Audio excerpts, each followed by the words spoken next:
लोग कहते हैं डिनाई भी तो नहीं किया। अरे भैया, कोई अपराध अगर सामने वाला जब तक एक्सेप्ट नहीं करता है तब तक वो कन्विक्टेड होता ही नहीं है। आगे बात कोई सबूत नहीं है कि ईरान ने किया है। अगर ईरान एक्सेप्ट कर लेता है तो इससे बड़ा कोई सबूत नहीं है। तो आप अपने दिमाग को दूसरे तरफ भी लेके जाओ और ये देखो कि इस जंग को कौन चालू करवाना चाहता है। देखिए, एक तो अमेरिका जंग से भाग रहा है, अमेरिका जंग करना नहीं चाहता। ईरान ने बहुत नुकसान उठा लिए, ईरान भी जंग नहीं करना चाहता। वो अलग बात है कि डायलॉग डिलीवरी में कोई किसी से कम नहीं है। अभी जब से हम लोग डिबेट कर रहे हैं, हम लोग रेगुलर यही देख रहे हैं कि इनके पॉइंट वो रिजेक्ट कर रहे हैं, उनके पॉइंट वो रिजेक्ट कर रहे हैं, और इन रिजेक्शन से दिक्कत पूरी दुनिया को हो रही है।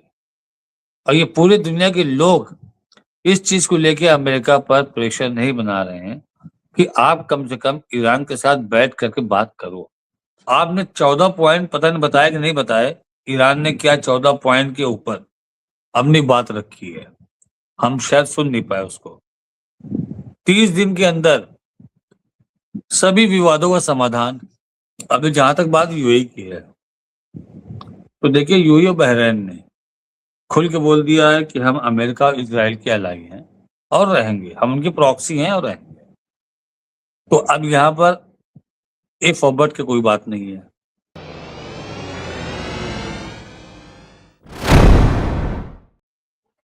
हमारे साथ जुड़ गए एडवोकेट राशिद रिजवी साहब। पूरा हमें 26 मिनट बुलवा दिया पूरा जो है, और उसके बाद जो है राशिद रिजवी साहब 2 बार आए, लेकिन नेटवर्क की प्रॉब्लम हुई या क्या हुआ। बहरहाल हमने पूरा बुलेटिन जो है वो पढ़ दिया, पूरा बुलेटिन जो है आपके सामने पेश कर दिया। राशिद साहब, अब ईरान ने फिर 14 जो पॉइंट्स हैं उसको पाकिस्तान के हवाले कर दिया है। आज पूरा दिन ये तमाम चलता रहा कि अब हमला हुआ, तब हमला हुआ, लेकिन खबर यह है ईरान के हक में कि ईरान के लिए तेल की जो नाकाबंदी थी वो खोल दी गई। अब ईरान के लिए खुली है, दूसरी भी खुल जाएंगी, अमेरिका की नाकाबंदी और ये धमकी दी थी। तो बहरहाल चलिए, सब मैं क्या दो रहा हूं, मैं सिर्फ आपके पास ये ले आता हूं। देखिए, एडवोकेट राशिद रिजवी साहब सीनियर पॉलिटिकल एनालिस्ट हैं, माहिर तालीम, माहिर कानून और मिडिल ईस्ट पे गहरी नजर रखते हैं, और एक रिसर्चर के तौर पे चीजों को खंगालते हैं, देखते हैं और एजेंसीज से चीजों को लेते हैं। जो बड़े बड़े तजिया निगार हैं उनको पढ़ते हैं, उनको सुनते हैं और उसके बाद फिर एक अपनी राय कायम करते हैं, जो एक तरीका है। एक बेहतरीन तजिया वही होता है कि आप हवालों के साथ बात करो, बजाय ये कि मेरी मर्जी। सिर्फ आपकी मर्जी नहीं चलती, बल्कि ये लोग कह रहे हैं और मेरी राय इसमें ये वो है, और ये रिसर्चर ही करता है, मौखिक जिसको हम कहते हैं। तो वो राशिद साहब में क्वालिटी है। राशिद साहब, क्या अपडेट ऑब्जर्वेशन है? चीजें तो बहुत क्लियर दिखाई दे रही। जी मुमताज भाई, आज के जो हालात चल रहे हैं उनको अगर आप ध्यान से देखें तो कोई एक ताकत ऐसी है जो ये चाहती है कि युद्ध हो जाए। अब वो ताकत कौन है जो चाहती युद्ध हो जाए? ये आप भी जानते हैं, हम भी जानते हैं, और मेरे ख्याल से जिन लोगों की नजर है वो सब जानते हैं कि इनके क्या सोच है, ये जंग क्यों चाहते हैं, ये जंग में क्यों बने रहना चाहते हैं, और खुद दूर बैठ करके क्यों आपस में लड़वाना चाहते हैं। अभी जहां तक बात यूएई की है, तो देखिए, यूएई और बहरीन ने खुल के बोल दिया है कि हम अमेरिका और इजराइल के अलाई हैं और रहेंगे, हम उनके प्रॉक्सी हैं और रहेंगे। तो अब यहाँ पर ए फॉरवर्ड की कोई बात नहीं है, और इसी का सहारा ले करके उस पर अटैक किया जाता है ताकि अमेरिका कूदे। अमेरिका को कौन कुदवाना चाह रहा है? वही कुदवाना चाह रहा है जिसने 28 फरवरी को कुदवा दिया था। तो इसमें कोई दो राय नहीं है कि उनके हाथ साफ सुथरे हैं और वो इसमें मशगूल नहीं है या सम्मिलित नहीं है। तो मुमताज भाई, आप अगर आज की सूरत हाल देखें, आपने 14 पॉइंट पता नहीं बताए कि नहीं बताए, ईरान ने क्या 14 पॉइंट के ऊपर अपनी बात रखी है, हम शायद सुन नहीं पाए उसको। 30 दिन के अंदर सभी विवादों का समाधान, ये ईरान ने कहा।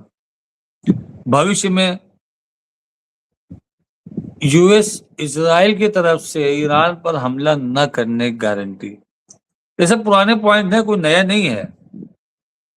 और आसपास से ईरान के अमेरिकी सैन्य जो भी शक्तियां हैं, सैन्य की उपस्थितियां हैं, वो सब हटाने के लिए कहा है। और ईरान के ऊपर लगी नौसैनिक नाकेबंदी खत्म करना है। ईरान की जमी हुई विदेशी संपत्ति फ्रोजन, उसको हटाना है, वापस करना है। आर्थिक प्रतिबंध हटाना है, युद्ध में हुए नुकसान की भरपाई करना है। और सुरक्षा प्रबंध, हुर्मुज़ का सुरक्षा प्रबंध तंत्र जो है उसको इनके हाथ में देना है। और लेबनान समेत पूरे क्षेत्र में लड़ाई बंद करना है। ईरान के तेल निर्यात पर रोक हटाना है। अस्थायी सीजफायर के बजाय अस्थायी शांति समझौते पर जोर देना है। ईरान के परमाणु कार्यक्रम पर उसके अधिकार को मान्यता देना, यूरेनियम संवर्धन जारी रखने की अनुमति, भविष्य की बातचीत के लिए कोई कूटनीतिक व्यवस्था बनाना। तो इसमें 14 में तो मेरे ख्याल से 4 ही 5 पॉइंट इंपॉर्टेंट है जो पुराने हैं, बाकी इधर उधर के हैं। तो ईरान कहीं ना कहीं बातों बातों में अमेरिका को उलझा के रख रहा है। और आप कहते हैं पहुंचा नहीं है, इसको अमेरिका ने रिजेक्ट कर दिया है। और अमेरिका ने अपने 5 पॉइंट रखे हैं। अमेरिका ने कहा है कि लेबनान मैटर पर बैठ के बात होनी चाहिए। नंबर 1, आप अपने सारे जितने भी यूरेनियम की लैब्स हैं वो सब बंद करोगे, खाली एक को मैं छोड़ोगे। राशिद साहब यहाँ पे थोड़ा कंट्रडिक्ट करूंगा। उसकी वजह ये है कि जो आप 5 पॉइंट बता रहे हैं ना, वो इस जवाब में नहीं आया है। 5 पॉइंट कल आए थे। आज ये फ्रेश जो है, जो 14 ये पहले था, उसको रिफ्रेश करके और उसमें कुछ चीजें करके और ये आज भेजा है। जी मुमताज भाई, तो हाँ, फिर हो सकता है अब जवाब आए, क्योंकि आज ही हैंड ओवर किया, ऐसी खबर है। ये 5 पॉइंट जो आए हैं, इसको आज शाम को, यानी वहां की सुबह, जब वहां सुबह हुई है, तो इसको वहां की सुबह पेंटागन ने इसको ट्वीट किया है आज की डेट में, तो वहां की सुबह हो गई है। वापस से इनके 14 पॉइंट के जवाब में अभी डोनाल्ड ट्रम्प ने नहीं किया है, पेंटागन ने फिर से रिपीट किया इसको।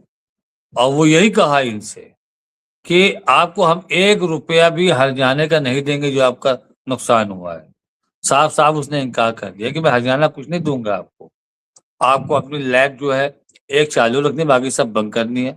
आपको अपना यूरेनियम मेरे हवाले करना है। लेबनान की बातचीत जो है, लेबनान का मसला बातचीत से हल बैठकर किया जाना चाहिए। तो ये सब उनके मुद्दे जो कल से चल रहे थे, उसको पेंटागन ने आज सुबह रिपीट कर दिया, वापस से ट्वीट किया पेंटागन ने इसको। डोनाल्ड ट्रम्प भी बहुत ज्यादा कुछ नहीं करेंगे इस पे, वो अपने इसी पॉइंट को चलेंगे। शायद हम लोग देख रहे हैं जब से सीज फायर हुआ है तब से खाली पॉइंट पे पॉइंट इधर उधर ट्रांसफर हो रहे हैं, किसी पॉइंट पर बैठ के बात नहीं हो रही है। ईरान ने अपना एक ओपिनियन रखा कि न्यूक्लियर पे हम बात करते रहेंगे, पहले आप हुर्मुज़ खोलो, जंग को अस्थायी रूप से शांति में तब्दील करो और बात करो। और हमारे जो फ्रीज अकाउंट है उनको आप खोलो। अमेरिका ने कहा कि हम उसका 25% आपको देंगे। ईरान ने कहा हमको पूरा चाहिए, वो चीज हमारी है, हमको पूरा चाहिए।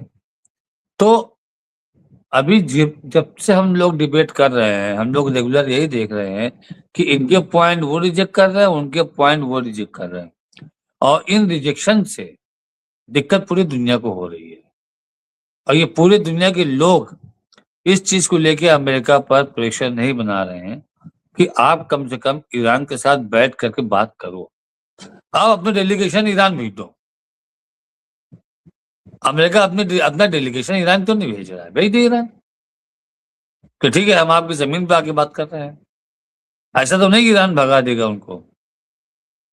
ईरान के लोग मेहमान नवाजी के लिए बहुत मशहूर हैं।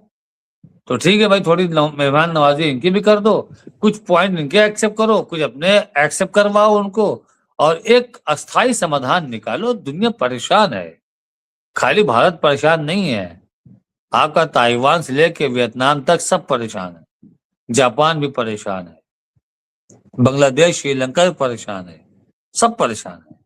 कोई खाली इंडिया नहीं परेशान है, आपका यूरोप परेशान है। तो बैठ करके जब तक मसौदे के ऊपर ये लोग बातचीत नहीं करेंगे, तब तक ये पर्चियां जो ट्रांसफर हो रही ना, इनका कोई मतलब नहीं है। इन पर्चियों का आपको बैठ के बात करना पड़ेगा। और आपने 40 दिन हमला किया, 40 दिन हमला करके आपने कौन सी ऐसी चीज अचीव कर ली कि जो आप बातचीत से नहीं कर सकते हो? और क्या हासिल किया आपने 40 दिन में? जब धमकी दे रहे हो ये कर देंगे वो कर देंगे, क्या करना बेचारा बताइए आप। आपने उनकी फैसिलिटीज पर अटैक किए, उनकी गैस प्लांट पर अटैक किया, उनके आपने तेहरान में इतना बड़ा डिपो था जो एक शहर के अंदर है, जो ज्यादा घातक हो सकता था। तेहरान की सड़कों में, तेहरान की नालियों में जहन्नम जैसी आग लगी हुई थी जब वो तेल बह रहा था। आपने उनके न्यूक्लियर पे फैसिलिटीज पर अटैक किए, आपने उनके कितने हॉस्पिटल्स पर अटैक किए, स्कूल कॉलेज पर अटैक किए। क्या बचा है अटैक करने के लिए? क्या आप डराना चाह रहे हो कि तुमको घेराबंदी किए हुए हैं? ईरान अगर इस जंग को बढ़ाना चाहता तो उसकी अमेरिका की घेराबंदी ही उसके लिए एक हथियार थी कि उन पर अटैक कर देता। कहाँ खड़े हैं? ओमान की खाड़ी में खड़े हैं, कोई बहुत दूर थोड़ी खड़े हैं। ओमान की खाड़ी की दूरी कितनी है? जब मिसाइलों की लहर इसराइल जा सकती है तो ओमान की खाड़ी कितनी दूर है? तो अगर जंग शुरू करना था उसको तो जंग शुरू कर देता उनके तरफ अटैक करके। लेकिन जो यूएई पे अटैक हुआ है इसको ईरान ने अभी तक एक्सेप्ट नहीं किया। लोग कहते हैं डिनाई भी तो नहीं किया। अरे भैया, कोई अपराध अगर सामने वाला जब तक एक्सेप्ट नहीं करता है तब तक वो कन्विक्टेड होता ही नहीं है। आपके पास कोई सबूत नहीं है कि ईरान ने किया है। अगर ईरान एक्सेप्ट कर लेता है तो इससे बड़ा कोई सबूत नहीं है। तो आप अपने दिमाग को दूसरे तरफ भी लेके जाओ और ये देखो कि इस जंग को कौन चालू करवाना चाहता है। देखिए, एक तो अमेरिका जंग से भाग रहा है, अमेरिका जंग करना नहीं चाहता। ईरान ने बहुत नुकसान उठा लिए, ईरान भी जंग नहीं करना चाहता। वो अलग बात है कि डायलॉग डिलीवरी में कोई किसी से कम नहीं। फोन पे अटैक कर रहे हैं, शब्दों के बॉक्स चला रहे हैं, ये इधर से ये चला रहे हैं, लेकिन हकीकत यह है कि जंग कोई नहीं करना चाहता। ईरान के पास क्या कॉज है? वो अमेरिका के पास क्या कॉज है? कोई कॉज नहीं उसके पास, कोई मजबूत कॉज है ही नहीं लड़ने के लिए। आज भी दूसरे चैनलों पे आके बैठ जाते हैं जो सपोर्टर अमेरिका के, आकर के बोलते हैं कि अपने यहाँ 40,000 लोगों को मरवा दिया, 22,000 लोगों को मरवा दिया, ईरान जो है मानवता के खिलाफ काम कर रहा है। अरे तुम्हारा प्राइम मिनिस्टर, तुम्हारा प्रेसिडेंट बोल रहा है कि मैंने कुर्दों को हथियार भेजे थे बांटने के लिए और उन्होंने उसको नहीं बांटे, वरना वहां रिजिम चेंज हो जाता। तो हथियारों के दम पर आप रिजिम चेंज करने की बात कर रहे हो और आपके जो स्पोकमैन है वो हमारे भारत के गोदी चैनल पे आ करके बैठ करके भारत के सबसे अपनी देशभक्ति भी दिखा रहे हैं। वो नागरिकता अमेरिका के लिए हुए हैं। कमाल देखिए, नागरिकता उनकी अमेरिका की है। अगर देशभक्ति का प्रैक्टिकल भारत और अमेरिका को सामने रख के किया जाएगा तो वो अपना मुंह लेके घुस जाएंगे अमेरिका खेमे में। भारत की तरफ इनका पिछवाड़ा भी नहीं रहेगा। लेकिन यहाँ बैठ करके भारत से अमेरिका का रिक्शा जोड़ेंगे और कहेंगे ईरान ने गलत किया, ईरान ने वो गलत किया और ईरान ने लोग को मरवा दिया, उसने अमानवीय हरकत की, भारत ने सही किया, जो ईरान के पक्ष में कोई ट्वीट नहीं किया। तो ये सारे लोग बैठ करके अपनी अपनी मनचाही दलीलें पेश कर रहे हैं। कोई ये बात समझाने को नहीं तैयार है। हम कहते हैं कि हम कहते हैं हमारे प्रेसिडेंट को, सॉरी हमारे प्राइम मिनिस्टर को हम कहते हैं आप आगे आइए, आप फोन लगाइए डोनाल्ड ट्रंप को, आप अपनी जेन्युइन मांग हमको दीजिए, हम ईरान से उनकी जेन्युइन मांग कर रहे हैं, अपनी एक टीम बना रहे हैं, उनको बैठा रहे हैं और दोनों से बात कर रहे हैं कि कुछ मुद्दे ऐसे हों जिसमें दोनों की सहमति बने, ताकि हुर्मुज खोला जाए। और जिन मुद्दों पर सहमति फौरी तौर पर नहीं बन पाएगी, उनको हम लोग धीरे धीरे बात करके खत्म करेंगे। आना चाहिए प्राइम मिनिस्टर को, वो भी नहीं आ रहे हैं। शांति के मसीहा वो बना है जिसके यहाँ आतंकवाद की फैक्ट्री है, पाकिस्तान। खुद जिसके रक्षा मंत्री ने एक्सेप्ट किया है कि 30 साल तक अमेरिका और ब्रिटेन ने हमारे यहाँ आतंकवाद की फैक्ट्री चलाई, वो बने हुए शांति के दूत। तो बोलना हमको चाहिए, क्यों कि हम उनके नियरेस्ट हैं। हम हुर्मुज से बहुत दूर नहीं हैं, हमारे ईरान से संबंध खराब नहीं है, लेकिन हम नहीं बोल पा रहे हैं। हम एक पक्ष में आके बैठ गए तो हम दूसरे पक्ष में दबाव कैसे बनाएंगे? हम तो द्विपक्षी भी नहीं रहे, एक पक्षी रह गए, जबकि हम हमेशा निष्पक्ष थे। न एक पक्षी थे न द्विपक्षी थे, हमेशा हम निष्पक्ष थे। और हमने सच बात इंटरनेशनल फोरम पे जा करके कही है। जवाहरलाल नेहरू से लेकर के अटल बिहारी वाजपेयी तक यूएन में ललकार के आए हैं और सच को सच कहा, झूठ को झूठ कहा उन्होंने। लेकिन आज हमने उस लकीर को मिटा दिया है। तो जाहिर सी बात है, ना हम अपने दमखम से इनसे बात कर सकते हैं ना उनसे बात कर सकते हैं। जबकि अब बात हराती भारत आए, उन्होंने कहा कि भारत को बोलना चाहिए, भारत को मध्यस्थता करना चाहिए। अब आपको कैसा ऑफर चाहिए भाई?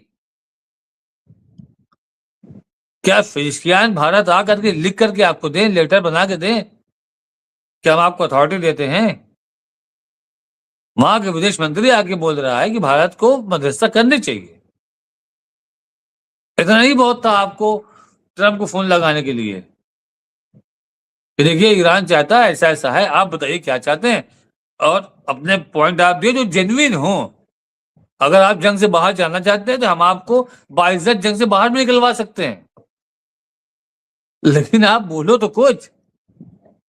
लेकिन आप कुछ बोल नहीं रहे। तो मुमताज भाई, अभी दोनों तरफ शब्दों के बाण चल रहे हैं, पर्चियां ट्रांसफर हो रही हैं। वो कह रहे हैं कि हमारी मांग है, वो कह रहे हैं हमारी मांग लो। और ऐसे में कोई किसी पर भरोसा नहीं कर रहा है, और भरोसे के लिए बीच में किसी मजबूत देश को आने की जरूरत है, तभी ये प्रॉब्लम का कुछ सोल्यूशन निकलेगा। क्यों मुमताज भाई?